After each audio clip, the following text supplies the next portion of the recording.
Voici une petite douche portative pour on est en vacances, en camping, etc. Il y a une batterie intégrée dans le module, dans le moteur. Ça, c'est le modèle qui a la batterie de 6000 mAh et il va jusqu'à 8 litres minute. Le tuyau fourni avec fait 2 mètres. C'est du plastique assez rigide. Hein, après, vous pouvez changer, mettre un tuyau cannelé, beaucoup plus souple. Un support de douchette est fourni avec, on peut y mettre derrière des ventouses. On peut y mettre les crochets, sachant que les crochets peuvent être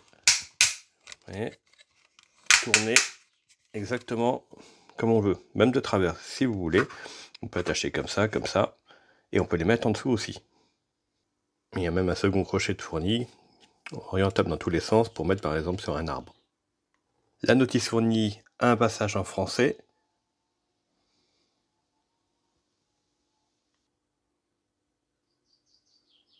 Quelques petites erreurs de traduction, mais ça n'empêche pas de l'utiliser. Hein. Elle est commune à 2 modèles, donc là, nous, le modèle, c'est bien celui-ci.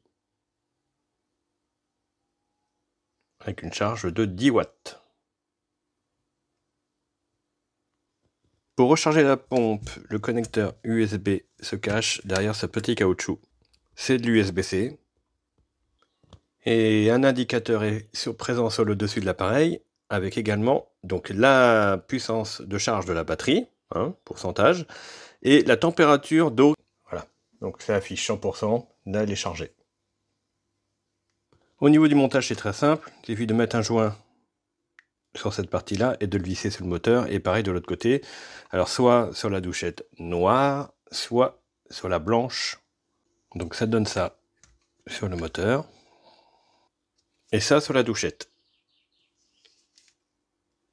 À noter que pour couper l'eau, il y a un bouton présent directement à même la douchette, et sur l'autre, c'est un bouton poussoir, il suffit d'appuyer pour sortir l'eau. C'est du plastique, je précise. Il n'y a plus qu'à aller essayer. Et petite précision, il y a un petit sachet filin pour faire le rangement une fois qu'on n'a plus besoin du système. Alors une fois suspendu, ça peut par exemple donner ça, à savoir que c'est orientable, hein, comme ça. On va faire le test de la mise en eau, bon, pourquoi pas dans la piscine, hein, c'est un beau bac d'eau. Donc on appuie sur le bouton.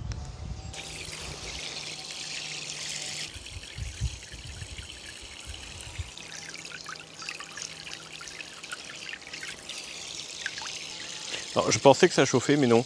L'autre sort à température, la même température qu'elle est dans le seau ou dans le bain, enfin peu importe. Si vous avez une eau à 40 degrés, sortir à 40. Il ne faut pas dépasser 60, c'est ce qui est bien précisé.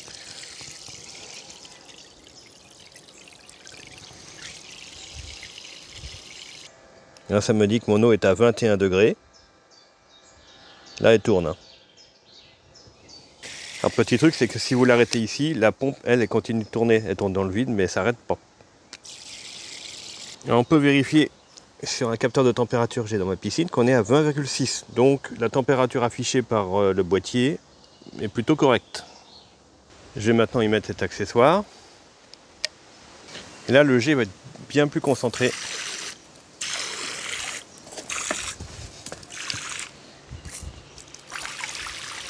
On voit bien. Hein.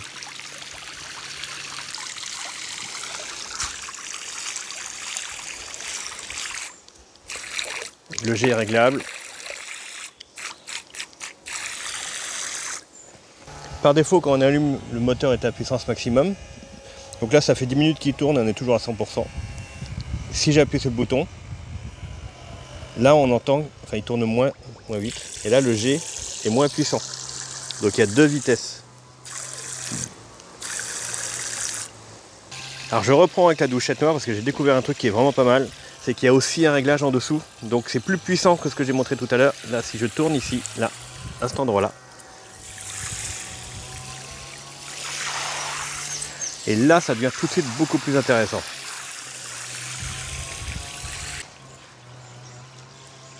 On monte à un peu plus d'un mètre, 1,20 m de haut.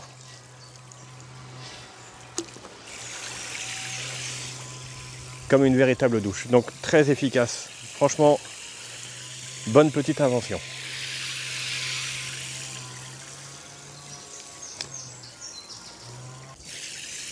Alors là, je vais appuyer sur le bouton. Voilà. Là, j'ai appuyé sur le bouton de la pompe. On est en mode lent. Et je rappuie dessus. De toute façon, on le sent bien au niveau du son.